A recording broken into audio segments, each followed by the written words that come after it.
In this video, we're going to look at the derivative of a Laplace transform among some other things. Let's start, first of all, with the derivative of a Laplace transform. So that'll start out as d over ds. Remember, these are functions of s.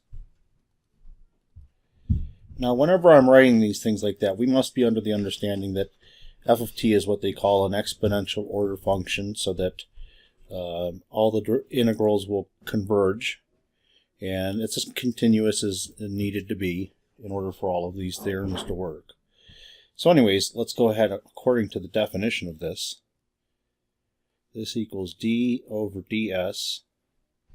We have the integral from 0 to infinity, e to the negative s t, f of t dt. Now, you can bring the derivative of the on the inside of the integral because the integral is with respect to t, not with respect to s. So let me go ahead and do that.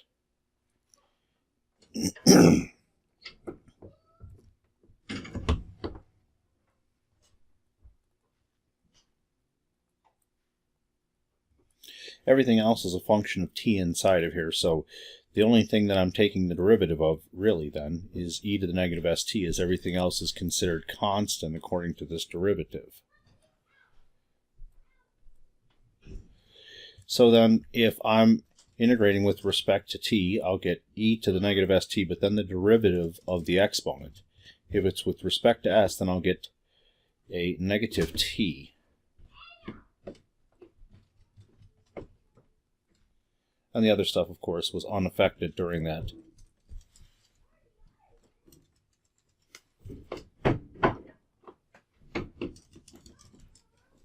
Now what I'll go ahead and do then is bring the negative on the outside.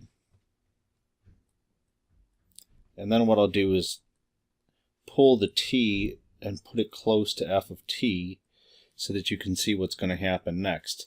This right now, the negative I'll bring down, but this stuff inside the integral here is the Laplace transform of the function t f of t. So what do we have?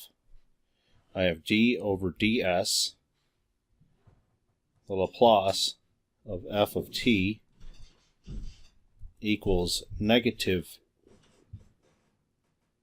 the Laplace of t f of t. Well, let's apply this again and again. Suppose I try to do the derivative with respect to s, but this time I want the second derivative of the Laplace transform of f of t. Then I can take the first derivative and hold off on the second derivative for now.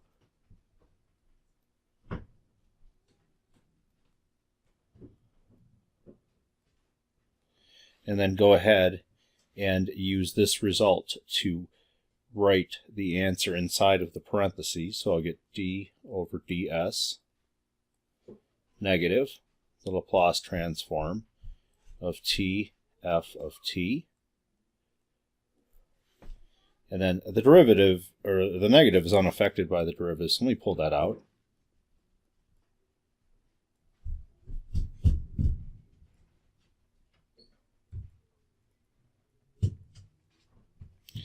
And so now I can apply the theorem to the function t f of t. So according to this theorem up here, if we replace t f of t, or f of t with t f of t, then this part here, let's see what happens then. I'll get negative Laplace transform of t times, oh, don't forget, I have a negative also. Let me probably make this, that negative there, let me put this in brackets. Here, I'll get another negative as I apply the derivative to tf of the Laplace transform of tf of t. So I get the Laplace transform of t times tf of t.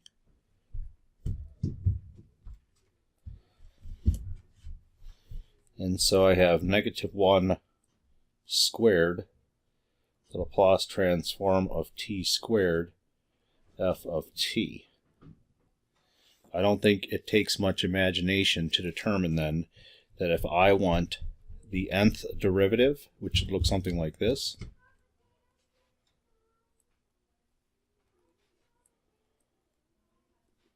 that'll equal -1 to the n times the Laplace transform of t to the n f of t. Or if you are deciding to write this in f notation, then you might write f with an n. Remember, these derivatives with respect to s.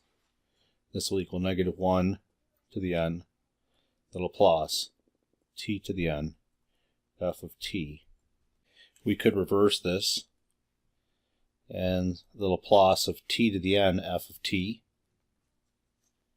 can be written as -1 to the n, the nth derivative of s. This form will probably be better serve us than anything else.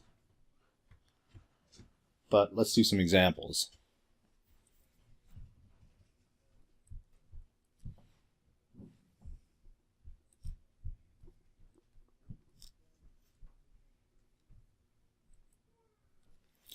Well, according to the formula that I just have up here, this will be -1 to the n f prime prime prime of s.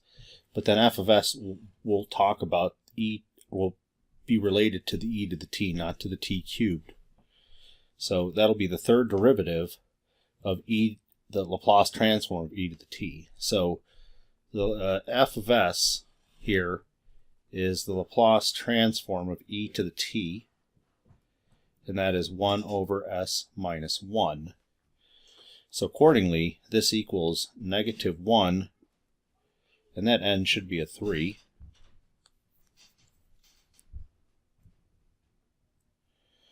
times the third derivative of 1 over s minus 1. And what I'll do is, I'll write it, I guess, this way, the third derivative, and I'm going to rewrite it as s minus 1 to the -1. So I'll have the -1 out here, and then I'll just take this a derivative at a time. So I'll get d squared over ds squared times the first derivative of s minus 1. That'll give me -1, s minus 1 to the -2. Of course, I can factor the -1 out, and it becomes positive now. So I have d squared over ds squared of s minus 1 to the -2. And I'll take another derivative, d over ds times d over ds of s minus 1 to the -2. Of course, this is the derivative then, with respect to s, of -2 times s minus 1 to the -3, and then I'll finally finish it off. I'll end up with 6 times s minus 1 to the -4, or if you will prefer, 6 over s minus 1 to the 4th. That took a lot more work than we had before. If you remember, this kind of thing was easily done. The e to the t was a shift to the right 1 unit of the Laplace transform of t cubed. So if you'll recall, the Laplace transform of t cubed was equal to 2 factorial all over s to the 4th. That's a 3 factorial, in fact. 3 factorial over s to the 4th, so that when you had an e to the t attached to it, you shifted by 1 to the right, so you ended up with 3 factorial, which is 6, all over s minus 1 to the 4th, which is identical to what we have here.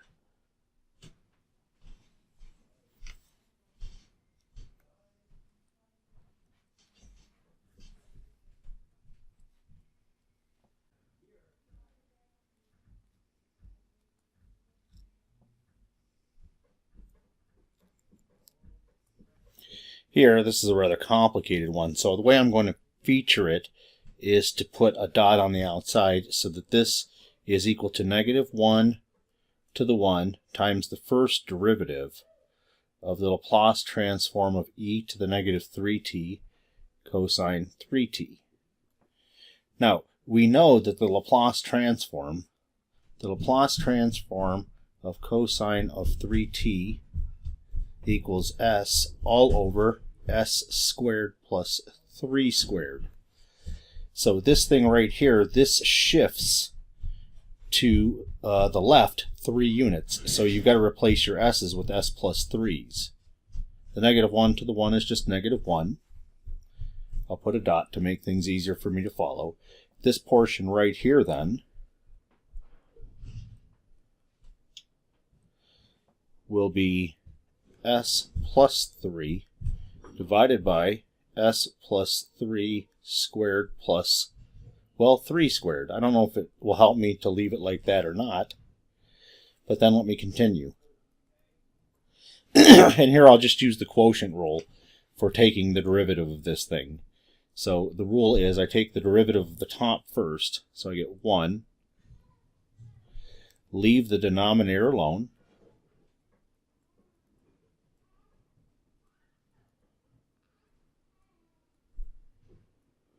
then subtract, but now you leave the numerator alone,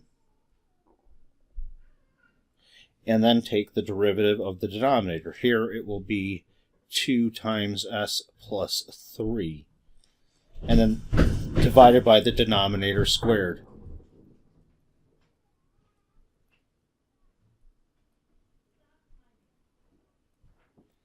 And then let's see what happens. I can do a little simplifying, I believe. In this numerator here, I will have s squared plus 3, s plus 3 squared plus 9 minus 2 times s plus 3 squared all over s plus 3 squared plus 9 squared. And then I have 1s plus 3 squared, and I have minus 2s plus 3 squared. So it looks like I'll have a negative 1 times negative s plus 3 squared plus 9 divided by s plus 3 squared plus 9, quantity squared. And then, of course, I could multiply the negative 1 through, and I'll have s plus 3 squared minus 9 all over s plus 3 squared plus 9 squared. Now let's use it to solve a differential equation.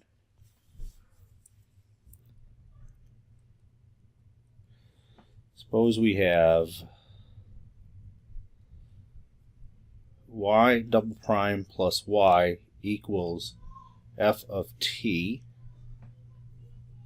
y of 0 equals 1, y prime of 0 equals 0, and f of t is a piecewise defined function that equals 1 when t is between 0 and 2 pi. Actually, we'll make that pi over 2, sorry. But then after that, it's sine of t when pi over 2 is less than or equal to t. So in order to do this problem with Laplace transforms, I have to convert this using that script u notation. So we have to try to figure out what f of t equals. So I'm going to try to rewrite it using that unit step function. Here you'll have 1 until you get to pi over 2, and then sine will take over. So I would like to have 1 until I get to pi over 2. Right at the moment we equal pi over 2 and on, this will zero out. So then from then on, I'll have sine of t times u of t minus pi over 2. And now let's go ahead and take the Laplace transform of everything. So I have the Laplace transform of y double prime plus the Laplace transform of y. That'll equal the Laplace transform of 1 minus the Laplace transform of u of t minus pi over 2, and then plus the Laplace transform of sine of t times u of t minus pi over 2. And let me go and fill in the things that I do know now before I go to the tables. This part right here, I don't really remember what happens there, but let's see what happens for the rest of it. Y double prime, that equals s squared. Since I'm using an f for this stuff, I'm going to use a capital Y to represent its transform. So I'll write a capital Y of s minus s y little y of 0 minus y prime of 0. And then the Laplace transform of just y, as I said, will be capital Y. I happen to remember that the Laplace transform of 1 equals 1 over s. Now the rest of these I do not have off the top of my head.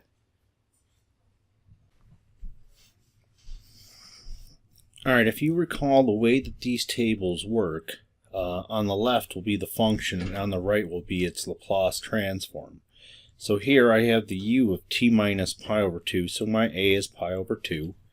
I have a minus in front, so I'll have minus, I'll have e to the negative pi over 2s divided by s. And now let me work the other piece, sine of t, u of t minus pi over 2. Okay, now for the second piece, the closest thing I could find was if I have a function times one of these u's, then I can rewrite this as e to the negative as. I get negative pi over 2 times s, but then I have the Laplace transform of g of t plus a. Well, the a is pi over 2, so I'm going to have sine of t plus pi over 2. This is sort of annoying because now I really don't have anything to work this. I didn't see anything in the table, so what I'm going to do is break this up using the sum of angles formula from trigonometry. So when I have sine of t plus pi over 2, that equals sine of t cosine of pi over 2 plus sine of pi over 2 times cosine of t. Well, cosine of pi over 2 is 0, sine of pi over 2 is 1, so this just equals cosine of t. So let me write down what I have so far. I have s squared capital Y of s. Now, I don't remember, let me check my initial conditions. Y of 0 is equal to 1, but y prime of 0 was 0. So I have minus s times 1, 0 won't matter much, plus y of s, and let's see what I've got so far in terms of the rest of the stuff. I have e to the negative pi over 2s divided by s minus e to the negative pi over 2s times the Laplace transform of cosine of t. And that one I know. Here then, let me gather up some things and simplify here. I'm going to have s squared plus 1 times capital Y of s, and that's going to equal, I'll add the s to the other side,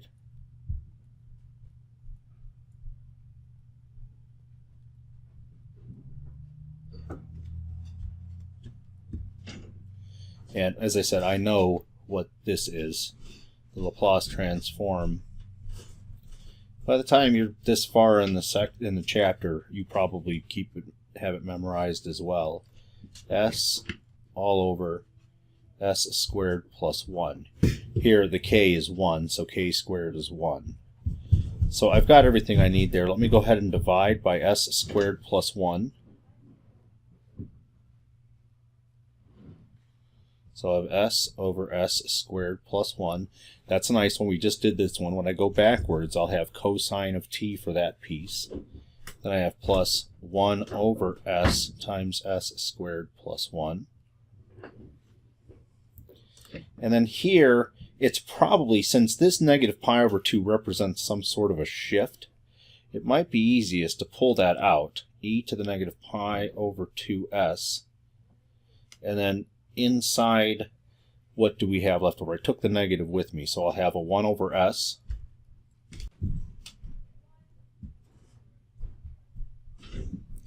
And then on the other piece, I'll have plus s all over s squared plus 1 squared.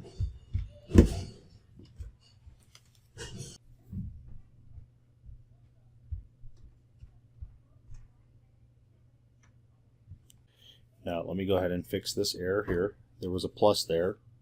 Going back and checking. A lot of times I check in the middle of problems here, and then we'll end up with a minus in this spot. At this point, to make things as absolutely easiest as possible, I am going to, this part, I don't need to do anything to this part. It's very simple as it is. I'll just get a cosine out of this. But this part right here, let me go ahead and write it as partial fractions. So when I have 1 over s times s squared plus 1, we want that as a over s plus, now here you have to do bs plus c times s squared plus 1. That's an irreducible quadratic. Let me multiply through and simplify. I'll have 1 equals a times s squared plus 1, and then we have plus s times bs plus c. That is 1 equals, I'll have an as squared, but I'll have a bs squared as well. So I'll have a plus b times s squared. Then I'll have plus c times s, but then I'll have plus a. So it's easy to see here that the c should be 0 because there's 0s on the left. On the right, a and b, a equals negative b in order to make this leading coefficient equal to 0, and a equals 1 from this. So when I rewrite my y of s, I'll have my s over s squared plus 1. Then I'll have my broken up fraction, the a, 1 over s. The b is negative 1, but the c was 0, so we have negative s over s squared plus 1. Well, that's a nice little surprise. You see, these things go away. And then this stuff in here, I can play the same game inside of here too. I can do, and I think there's a table entry for this thing anyway, so I may not have to break that up any further, but this I'll break up.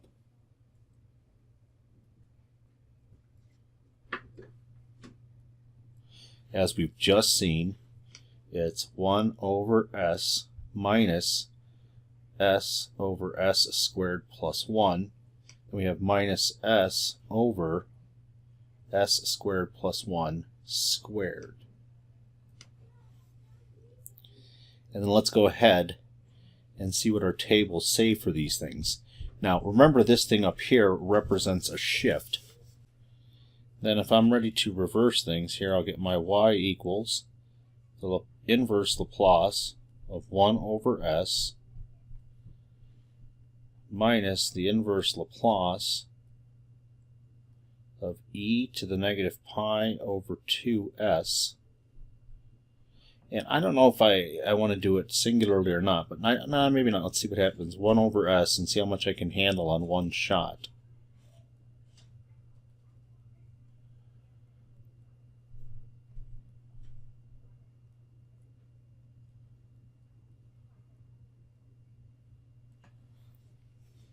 Alright, so what I'm looking for are things that in the Laplace table on the right side has an e to the as or something like that attached to it. Alright, so from this part right here, an e to the negative as is listed here. I will get a little f of t minus a. times the unit step function t minus a. So here we have a pi over 2 is in the a spot, so I'm going to have pi over 2 in that spot. But the f, what was the f? Well, when it comes to 1 over s, the Laplace transform of 1 equaled 1 over s. So the inverse Laplace of that piece, I'll have minus, and let me put this all in blocks while I'm at it. First, let me attack e to the negative pi over 2s times 1 over s. Well, the f part will just be the number 1, so it doesn't really matter if there's a shift in there. But then I will get u of t minus pi over 2. Now let's move on. Now s over s squared plus 1, I know that that was cosine of t, but according to this, I have to put a u of t minus pi over 2 attached to it. And I have to change the t for the cosine to t minus pi over 2. So I have cosine of t minus pi over 2, u of t minus pi over 2. And then this last piece, let me see if there's anything in the table that I can work that has an s over s squared plus 1 squared. So I did find one here. Here, if I let the k, I don't worry about this 2 here. I can always pull the 2 out of there. But 2ks, I could have, if k were equal to 1, then I would have to have a 2s in the numerator. So this part right here, if I were to have a 2s up there, but put a 1/2 in front of it, then I would have, and then I think of the k as 1, so 2s1 or 2,1s, then this is t sine of kt. Together with this, I'll have t minus pi over 2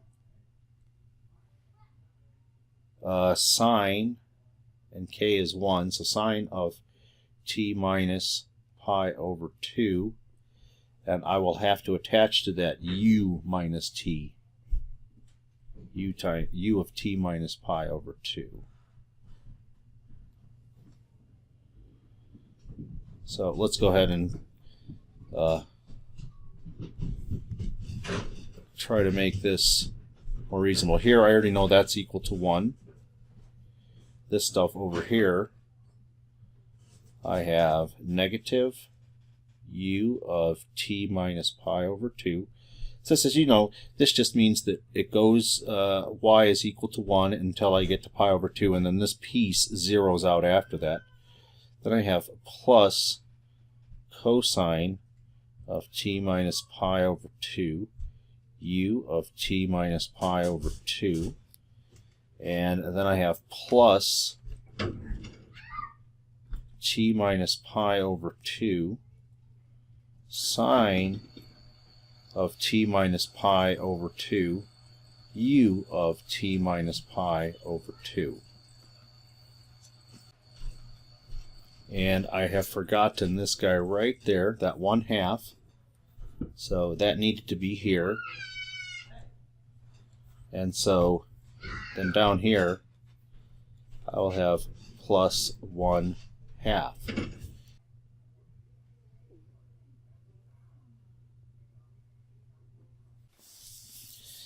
By the way, if you're considering simplifying this in any way, shape, or form, sine of t equals cosine pi over 2 minus t. On the other hand, cosine of t equals a sine pi over 2 minus t. Now I can do a little simplifying with these up here, even though they're in the wrong order. Cosine is an even function and sine is an odd function. What that means is, if I have cosine of t minus pi over 2, cosine being an even function means this is the same as if I had this stuff inside of there being a negative. So it's the same as cosine of negative t minus pi over 2, which equals cosine of pi over 2 minus t. And as I just mentioned, that equals sine of t. So if I want, I can make this a little bit simpler.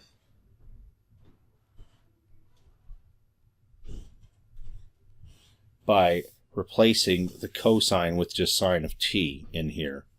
The reason I'm mentioning this is because as I looked up my answer, it did not match the answer that was given, so I thought that I would make sure that mine matched the answer that was given, and it did once I did a little bit of this stuff. Same thing here. The only thing is that sine is an odd function, so that means that sine of t minus pi over 2 equals the negative of sine of negative of t minus pi over 2. You can bring a negative outside of sine.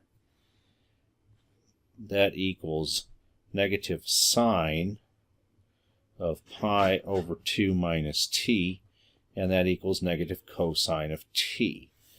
So here, in this piece here, I can replace this with negative cosine of t, and I'll get negative 1/2 t minus pi over 2 u of t minus pi over 2 times cosine of t. So either one of those, one's a little bit simpler. I don't care if you simplify your answers. These problems are bad enough as it is. So this horrible long looking thing of an answer is fine with me.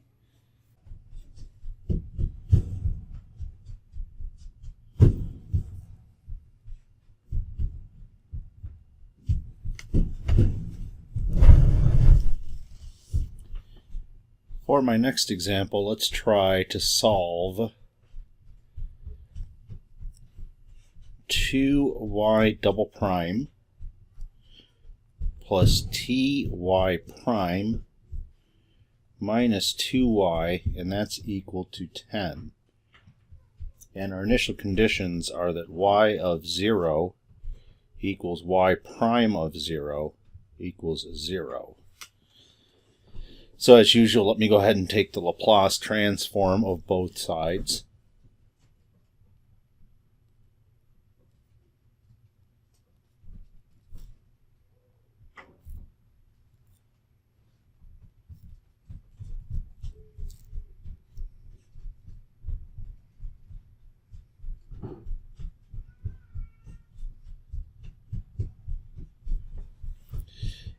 And we know the way this normally goes. Let me go ahead and take care of these. Second derivative, we know 2s squared capital Y of s minus s y of 0 minus y prime of 0. Then here, this is the derivative. If you'll recall, this is minus 1 to the 1 times the derivative of the Laplace transform of y prime. That's how you get the t to come out of there. And of course, minus 2 capital Y of s. And the Laplace transform of 10 is 10 over s. Let me go ahead and simplify where I can. Of course, y of 0 and y prime of 0 is 0, so this is just s squared y of s. So from all that, I'll have 2s squared capital Y of s. Then here I'll have minus, and I'll go ahead and put in what this part is equal to. That's equal to s capital Y of s minus little y of 0 minus 2 capital Y of s equals 10 over s. Now in here, y of 0 is equal to 0. So what we really have in here is the derivative with respect to s of s and y of s. So we have 2s squared capital Y of s minus, I'll put them in here, the derivative of s is 1, so I'll have 1 times capital Y of s minus s times capital Y prime of s. And then y of 0 was 0, so it's no big deal.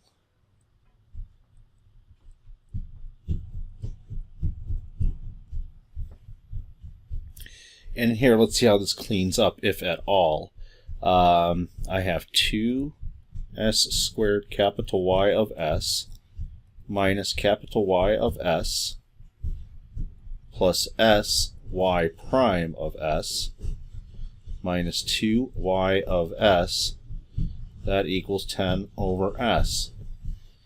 And if I look at my y of s's, I have 2s squared, but then I have minus 1, minus 2 more, so I have minus 3 of them. I'm going to write this in a different order than I have there. I'm going to put my y prime of s to be my first term, and then I have plus 2s squared minus 3 times capital Y of S, and that equals 10 over S. You'll notice now, this is an order 1 linear differential equation, so I can divide by S like we normally would. I'll get Y prime of S, that equals, I'm going to absorb the dividing by S inside of here, and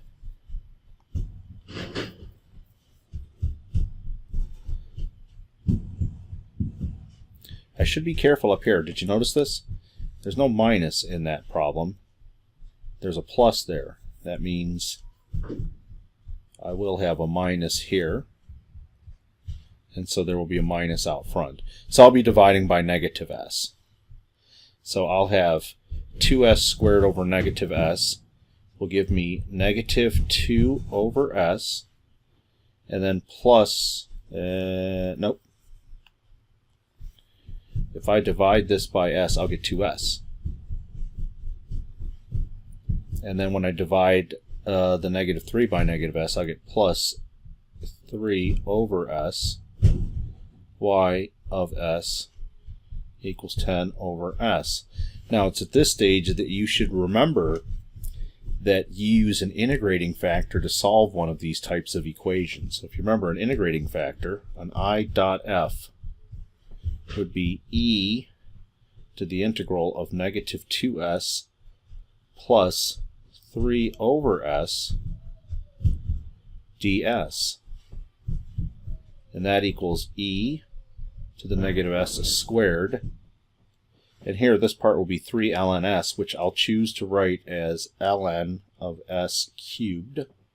And then a little simplifying tells us we have e to the negative s squared times e to the ln s cubed, which this part will just be s cubed. This is the integrating factor. I'm going to multiply everything in this equation by that. So I'll have e to the negative s squared s cubed times y prime of s plus, now let me go ahead and bring it inside of here. The negative 2s will make this part a negative 2s to the 4th e to the negative 2s e to the negative s squared. And then when I multiply it to the other part, I will get an s squared e to the negative s squared, and that's attached to y of s. And then of course the other side as well. I'm just going to take out an s and I'll get s squared e to the negative s squared.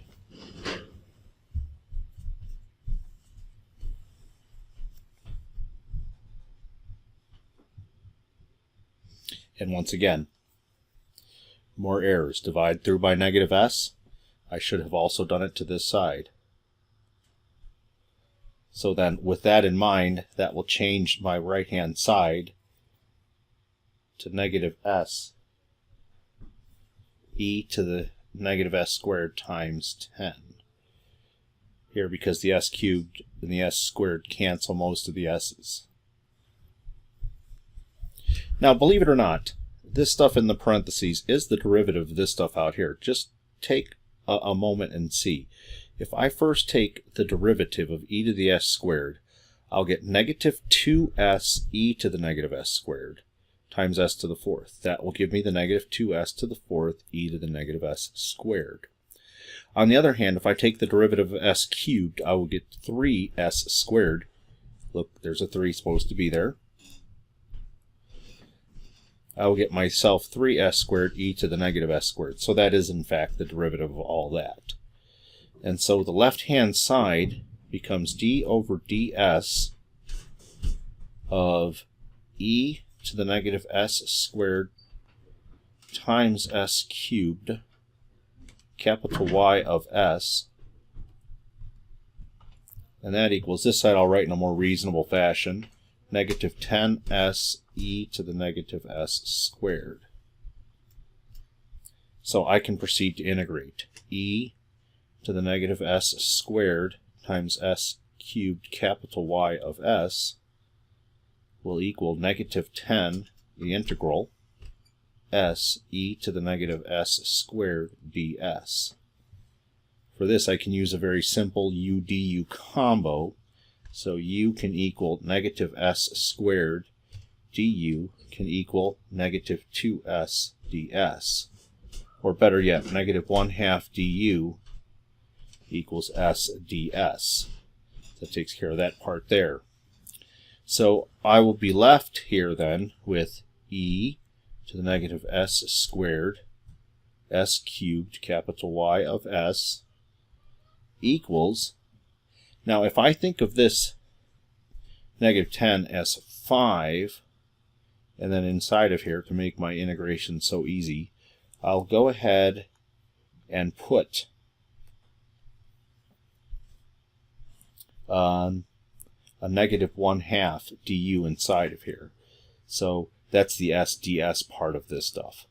So I have e to the negative s squared times negative 1/2 s ds.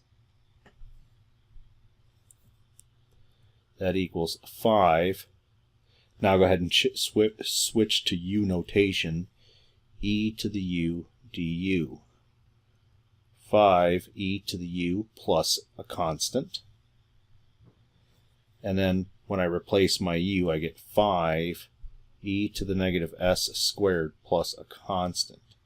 And that's equal to e to the negative s squared, s cubed, capital Y of s. Now I want to go ahead and solve for y of s.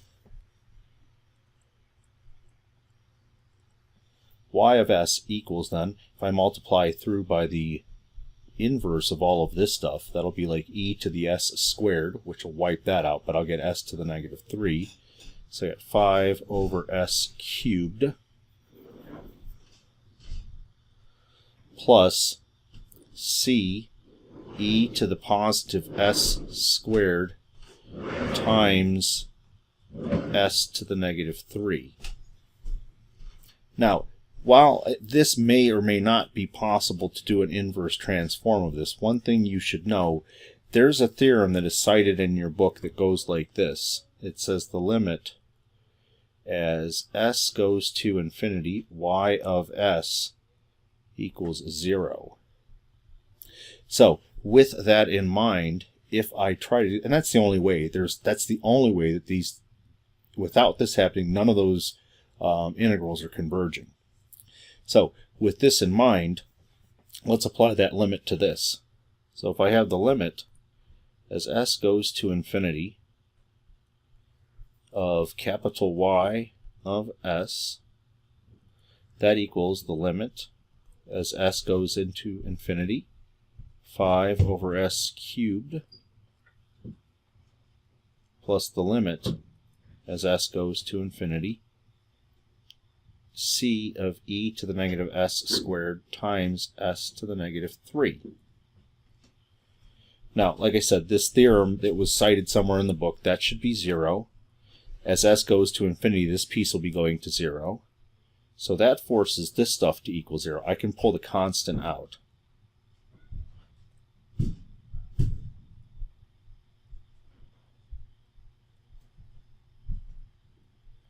Now, from what I've done earlier in the class, this limit here, oh, I should be careful, that's a positive there. Let me change that here.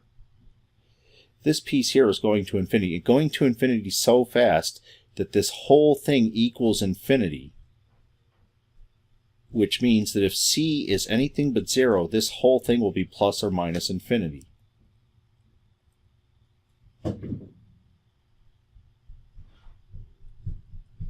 So we are forced to have c equal to 0.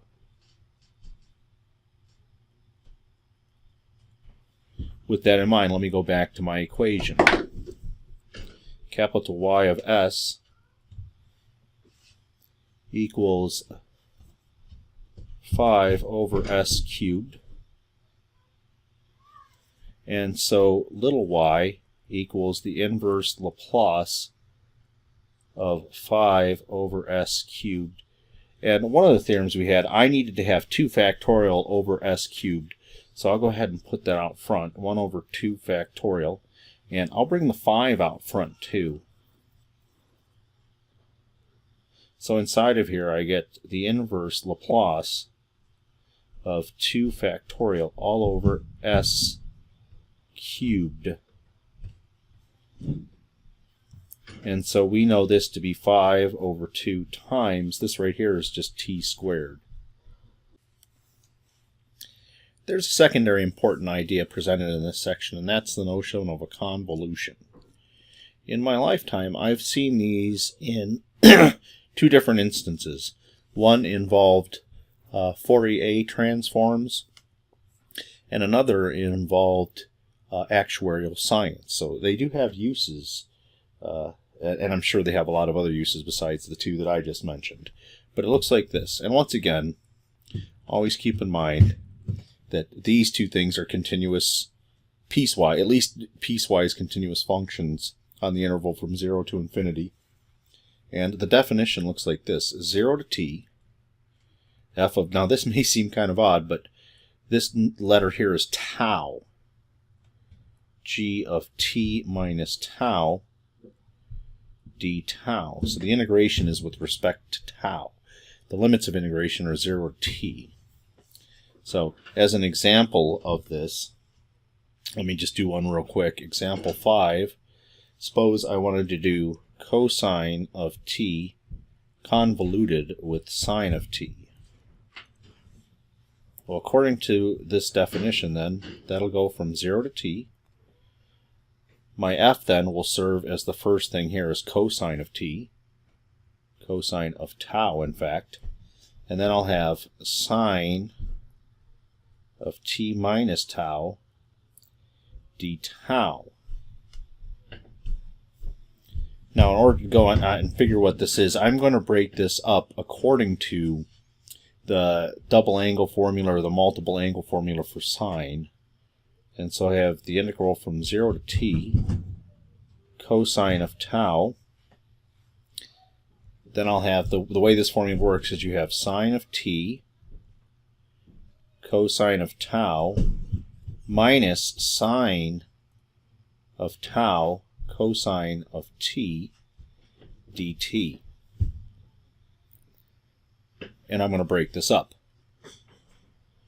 So I'll go from 0 to t cosine of tau times sine of t cosine of tau d tau minus the integral from 0 to t cosine of tau times sine of tau cosine of t.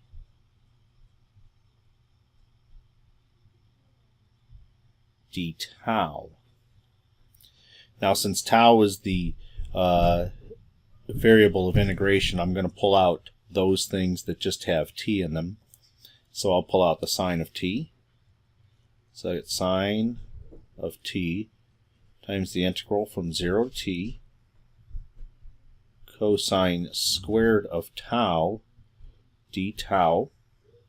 Over here I can pull out a cosine of t. And I'll have the integral from 0 to t cosine square, cosine of tau sine of tau.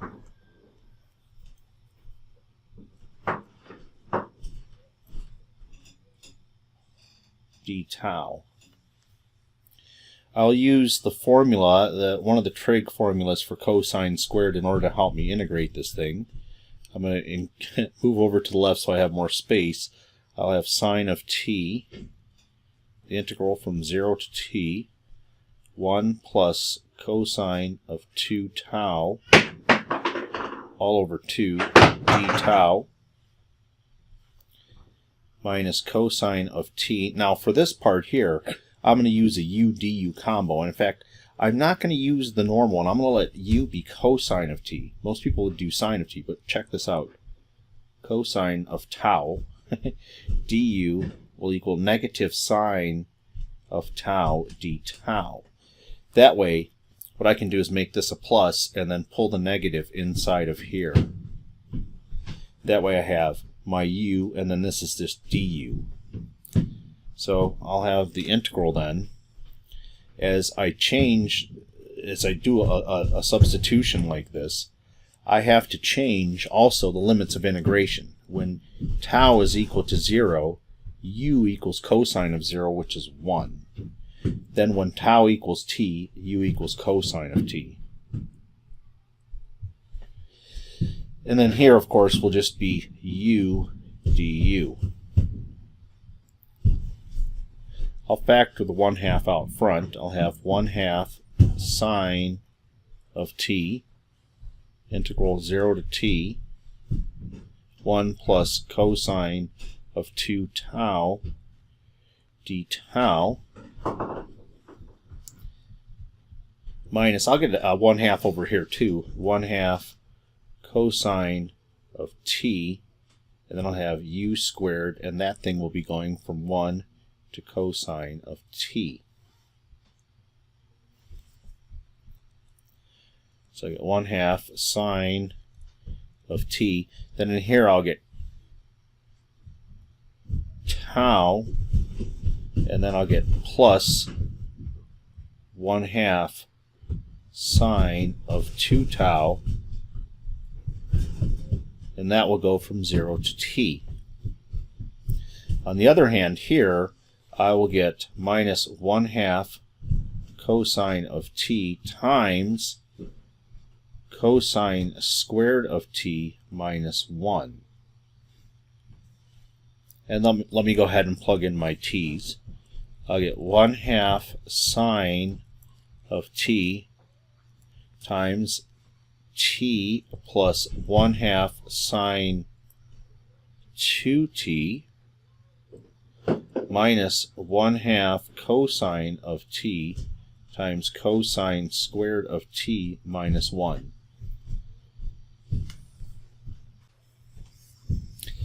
By the way, when you multiply this all out, I'll get 1/2 t times the sine of t plus 1/4 sine of t times sine of 2t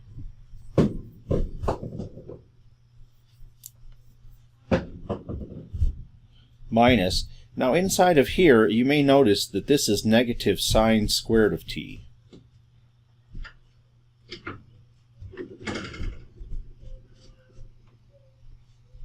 And it's actually the negative of it, so I'm going to make this into a plus. Then I'm going to do a little simplifying. This answer was perfectly fine if this is what was asked of you. I'm just simplifying nonetheless. If you look at this stuff, the 1/4 sine of t sine of 2t plus 1/2 cosine of t times sine squared of t. This sine 2t, you may remember this, is equal to 2 sine of t cosine of t. So that's 1/4 sine of t times 2 sine of t cosine of t.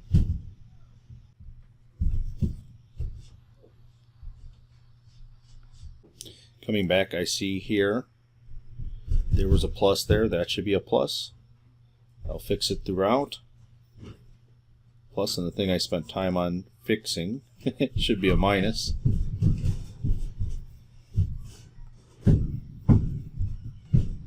This should be a minus. Anyways, for this portion here, then I'll get minus 1/2 cosine of t sine squared of t. So you'll notice here that when I take this 2 and cancel into the 4, I'll have 1/2 sine squared cosine, but over here I'll have minus 1/2 sine squared cosine. All this will equal 0. And so all that business I had, cosine of t convoluted with sine of t, would equal just this first term, 1/2 t sine of t. Another note, if I were to go on backwards, g convoluted with f, by definition that's 0 to t, g of tau times f of t minus tau d tau. Now here I'll do the normal substitution in the following fashion. I will let u equal t minus tau. The integration is with respect to tau, so my du will equal negative d tau. Or if you want, negative du will be positive d tau. Let me plug those things in. First, I'll change the limits of integration. When tau is equal to 0, u is equal to t. Then when tau is equal to t, u is equal to 0. I can leave, I'm changing from tau to u, so I need to change my tau. I'll swap the u and the tau, and I'll get g of t minus u, but then this will be f of u. And then there was a negative in front of all this because of this part of it, du. The negative will just turn the integration upside down. I'll get 0 to t, g of t minus u, f of u, du. Of course, I can simply rewrite this, 0 to t, f of u, g of t minus u, du. And if I really wanted to, I could switch the u and the back to tau if we had to, and rewrite this as 0 to t, f of tau, g of t minus tau, d tau, and that's f star of g. What I'm getting at is that this thing here, the convolution operator, I suppose you'd call it, is commutative. That'll be helpful in a number of things. We'll just take it for granted at a certain period on, and it'll make all the computations from there on out easier. So, just a quick example. Cosine of t convoluted with sine of t was 1/2 t sine of t. But now we know that that's also equal to sine of t convoluted with cosine of t. Next, I'm going to look at the product of two Laplace transforms. So suppose I have f of s times g of s, capital F of s times capital g of s. Well, that is the Laplace of f of t, little f of t, times the Laplace of little g of t.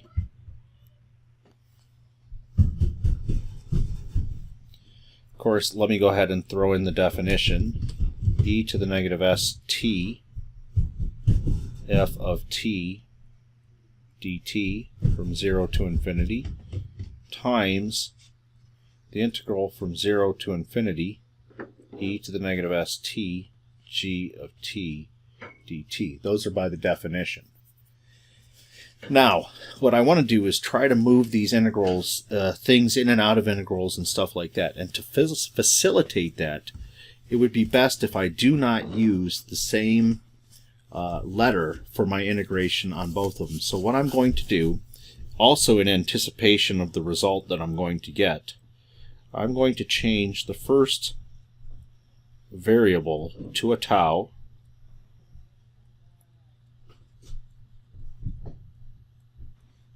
and the second one I'm going to use the letter u.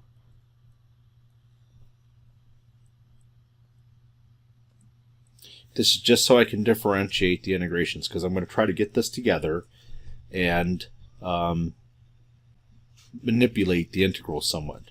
So it doesn't really matter here. The limit of it, the variable of integration is tau, which is different from u. So all of this stuff, now remember, this whole thing is a function of s. So I can actually take this whole second integral and bring it inside of the first integral. So that is what I'm going to do. So I'll have 0 to infinity, e to the negative s tau, f of tau, d tau. I don't want the d tau just yet. Now let me pull this stuff inside the constant that it is as far as tau is concerned.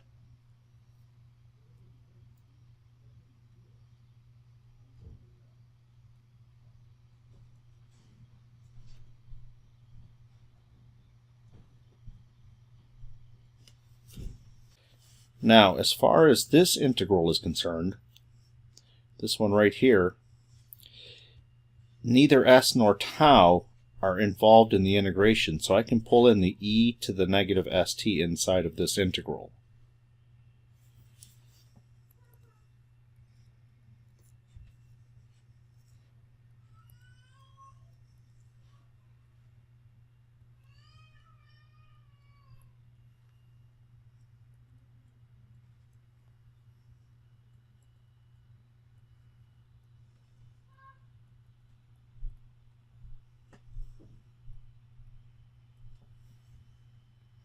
Of course, I'll just combine the e's together.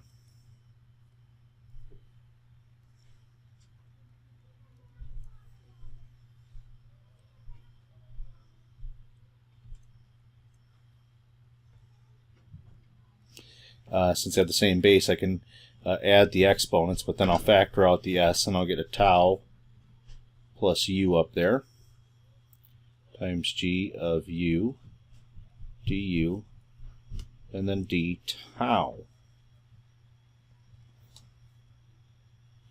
Now I'm going to make a slight variable adjustment here, and you'll probably appreciate what I'm doing here. I'm going to let the letter t equal tau plus u.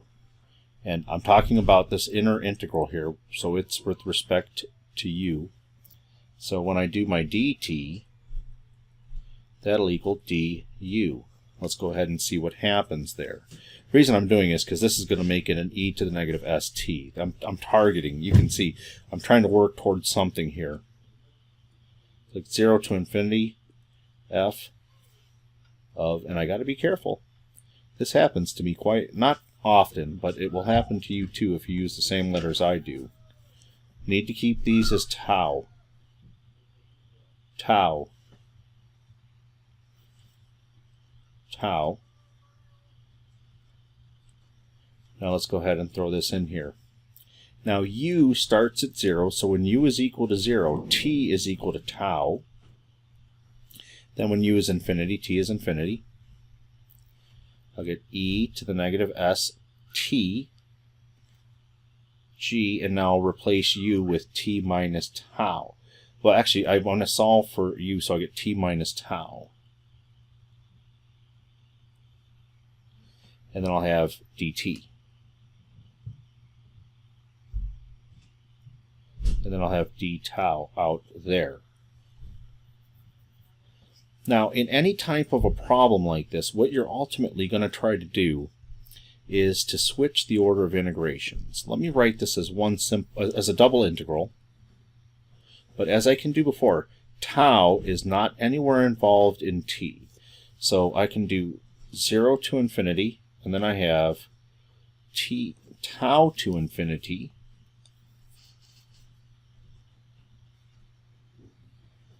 Then I'll have f of tau e to the negative st g of t minus tau dt d tau.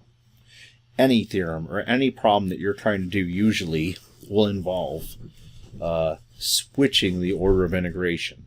So you kind of have to figure out how how I want to switch this. I want to switch this so that I get d tau and then dt. How do I do that? Probably the easiest way is to give you an example. For those that have had Calculus 3, you'll benefit from this. It's not important if you haven't, but at least you can sort of understand what I'm getting at. I'm going to use x and y and just a general function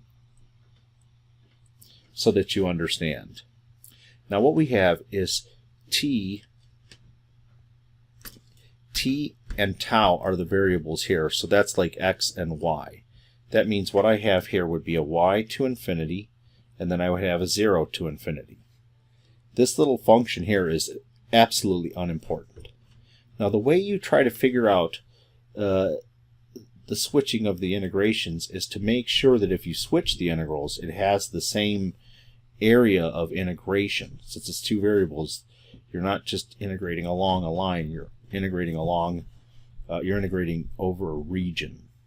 So anyways, here, when x equals y, that's this function here.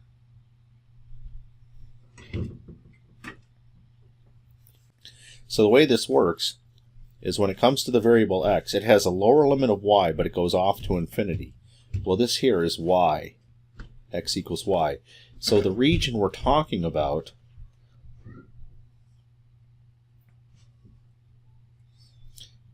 is to the right of that line. Now, on the other hand, y is going from 0 to infinity. So we don't want any of this stuff down here. We have to start at y equals 0 to infinity. So that means I'm going to have this region. Now if I switch the order of integration, I have to make sure that I cover the same region. So I don't do anything with the function really, but I do want to change it to dy dx. This time y will be the thing that we're dealing with first. So let's take a look at how that works. I need to make sure that I've got the same region as before. So I need this region here. Of course, that's y equals x. So how can we accomplish that where y comes first? Well, we could say that y goes from 0 up to x, but then x can go from 0 to infinity. So 0 up to x will actually give me the edge, this wedge shape, but then I would have to go from 0 to infinity in order to let this go off to the right forever. So using this in my integral, here t is the x, tau is the y in this demonstration. And, well, let me continue this. So accordingly, then if y is tau, then y goes from 0 to tau, and then the other one is just 0 to infinity. And then I'll have f of tau e to the negative st g of t minus tau dt d tau.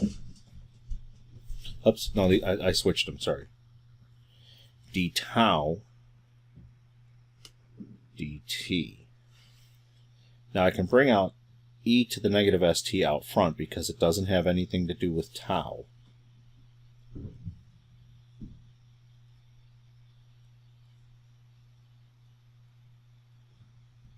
And let me go ahead and put the rest of the stuff 0. Let me be careful with these letters. Y, but then this had to be an x, which would have been a t. X is t, y is tau. What's left in here is f of tau, g of t minus tau, d tau dt. So this is the integral from 0 to infinity, e to the negative st times f convoluted with g. That's what all this stuff is, dt. Of course, that is the Laplace transform of f star g. So what it started as, it was the Laplace of f of t times the Laplace of g of t. That equals to the Laplace of f convoluted with g. In other words, you can break this thing up.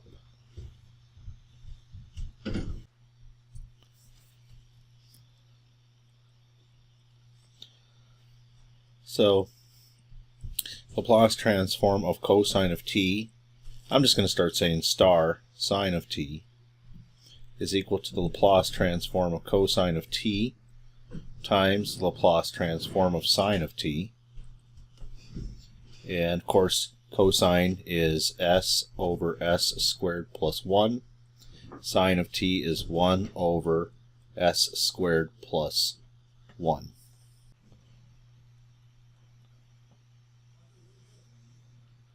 Let's try the Laplace transform of some sort of an integral. Here we'll have the integral will go from 0 to t.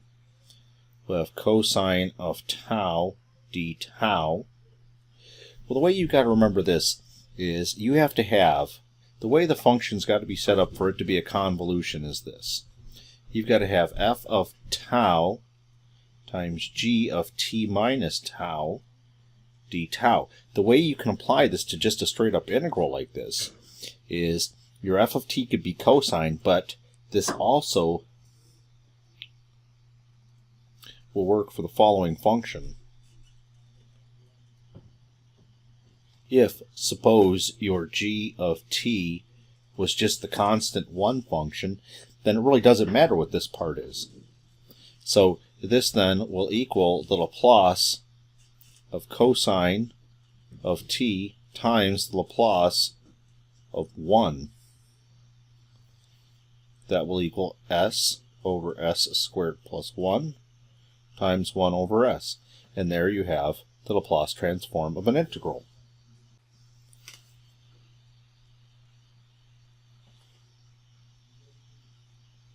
If I try the Laplace of t times the integral from 0 to t,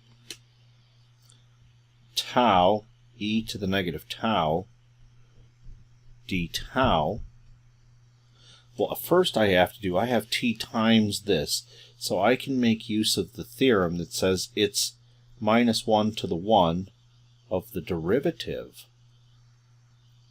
of the Laplace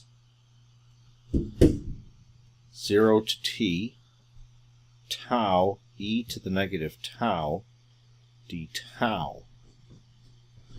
Well, here, this is just like before. My f could be all of this stuff. Or, you know what else I could do? It's possible that this right here I don't think is that bad, but I could rewrite this by using integration by parts, or I could just see if this is my f of t, so my f of t will be t e to the negative t, and my g of t will equal 1, just like before. That way I have f of tau times g of t minus tau. Now let me think of this as times 1. So negative 1 times d over ds. Now if I could just figure out this, like I said, this is a convolution. So you've got the Laplace transform of t e to the negative t times the Laplace transform of 1. And then I could, if I wanted to, apply the theorem where this is the derivative, but I don't think I want to do that for this. I'm going to have negative 1 times. Here, the Laplace of t is 1 over s squared. But this here tells me to shift to the left to make it an s plus 1 squared. And then the Laplace of 1 is 1 over s. And don't forget, I'm differentiating that.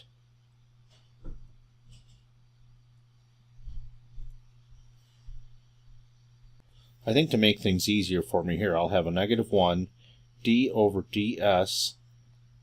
I think I'll think of this as s plus 1 to the negative 2 times s to the negative 1. And then just use the product rule. So it'd be negative 1 times the derivative of the first piece is negative 2 s plus 1 to the negative 3 times s to the negative 1 plus, then I'll leave the first part alone, s plus 1 to the negative 2 times negative s to the negative 2. And then the negative can come through and clean up all those negatives. I have 2 over s times s plus 1 cubed plus, and over here I had no such 2, so it looks like I just have 1 over s plus 1 squared times s squared. Like I said, you don't need to do all this simplifying, but I kind of feel obligated to do so. So I'm going to factor out an s and an s plus 1 squared. And what will that leave me with? That will leave me with 2 over s plus 1. And then over here, I'll have the 1 over s squared. 1 over s, actually. I can make this into fraction. 1 over s times s plus 1 squared times, I'll have 2s plus s plus 1 all over s times s plus 1. And that looks like 3s plus 1 all over s squared times s plus 1 cubed. One last example is solving an integral equation.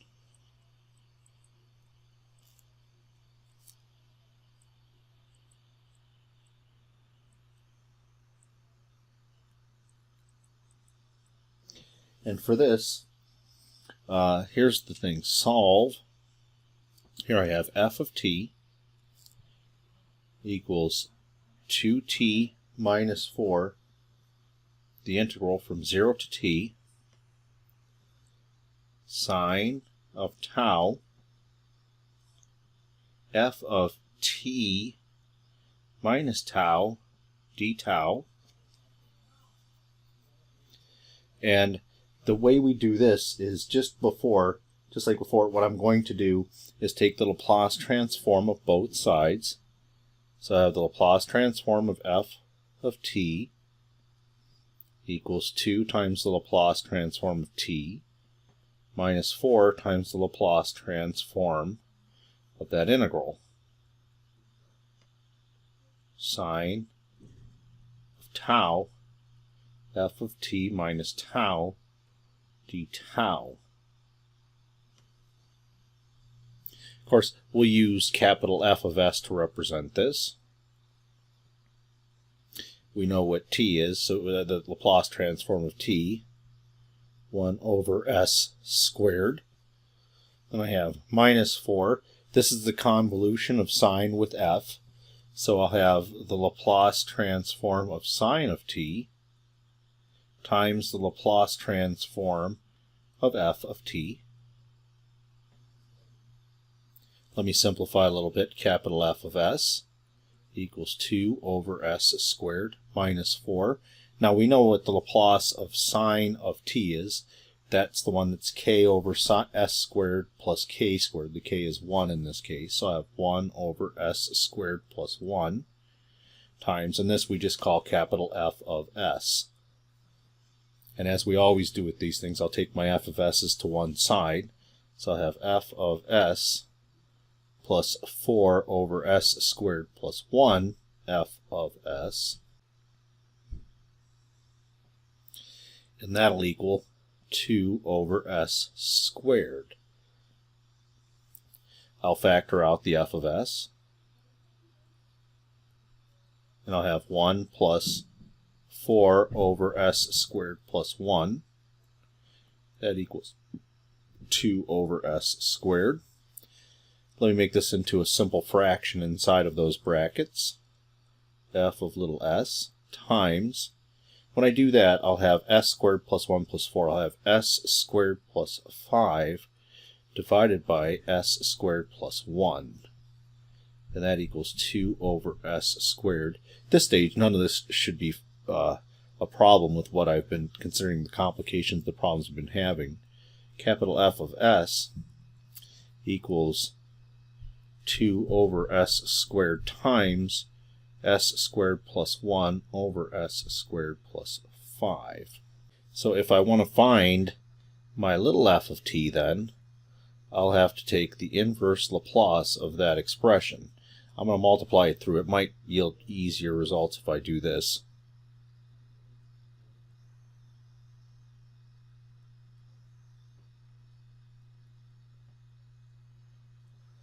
Usually when I have something like this, I try to break it up to make it the pieces easy.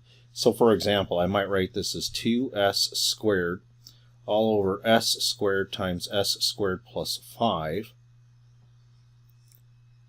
plus 2 over s squared times s squared plus 5, like so. The reason why I might do this is because I can make that cancellation, and I notice that this is going to be a sine type of a Laplace. So I'll bring out the 2 in front. I'll have a 2 inverse Laplace of 1 over s squared plus 5. And then I'll work on that one. Over here, I have the inverse Laplace. I'll bring the 2 out front. 1 over s squared times s squared plus 5.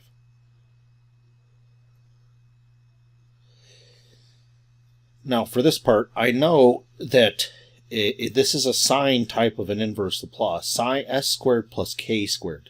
That means my k is a radical 5. So I'll put a radical 5 under here, and then I'll put a radical 5 up there, and I'll have s squared plus radical 5 squared. I'll take care of this other part in just a minute, but let me finish this thought off. 2 over radical 5 times sine of radical 5t. Now over here, I'm not so sure I have a table entry for something of that nature. Let me check real quick and see if there is one. Alright, I think I have myself a table entry here. I say I got an s squared. I say I got an s squared plus k squared. So it's the same kind of a deal before. My k will be radical 5. But up top I need to have then radical 5 cubed, or 5 radical 5. So what I'll do then is I'll put plus 2 over 5 radical 5 inverse Laplace. Then I'll have to have a 5 radical 5 there, s squared times s squared plus radical 5 squared. That way we can see in no uncertain terms that my k is radical 5. Radical 5 to the third power is 5 radical 5. So according to this, I have plus 2 over 5 radical 5 times, let me put it in blocks here, kt, the k is radical 5, so I'll have radical 5t minus sine of radical 5t. Let's simplify this out. Like I said, I wouldn't care if you left your answer like this. 2 over radical 5 sine of radical 5t plus 2 over 5 radical 5 times radical 5t minus 2 over 5 radical 5 sine radical 5t. Well, this is nice. Here I see a little simplifying there. Here I have 2 over radical 5 minus 2. So if you permit me to think of this, this is like 10, just to show you, this is like 10 over 5 radical 5 sine of radical 5t minus 2 over 5 radical 5 sine radical 5t plus 2/5 t. And then this turns out to be 8 over 5 radical 5 sine of radical 5t plus 2/5 t.